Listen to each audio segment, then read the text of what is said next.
Hello beautiful people, hope you're doing fine wherever you're watching from. In this tutorial, we are going to learn how to reinstall graphics drive display on Windows 10. So what you're going to do is simply press the Windows button as you're seeing.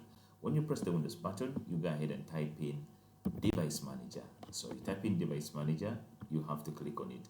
When you click on it, it's going to load this interface. So under here, you go to the section of Display Adapters. So you double click on it, it's going to display another item, Intel RHD graphics. So I'm going to right click on this and then I click on Update Drive. When I click on Update Drive, I'm going to select Browse from my computer for drivers.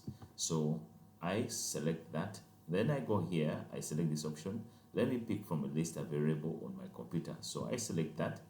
So here, these are the three lists that I have on my computer and the model. So you have to go ahead and you select one by one. If I select this and I press next, it's going to automatically do the installation of the graphics drive display.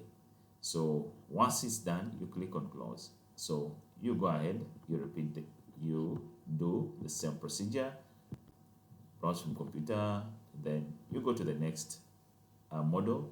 You do the same, you press next, then it will do the installation as you see. Then on finish, it will show you that Windows has successfully updated your drives. Then you close, you do the same for the last one, for the last model. So guys, that's how you're able to reinstall graphics drive display on your Windows 10. So hope this video has been useful to you. Don't forget to like and subscribe to my channel. God bless you.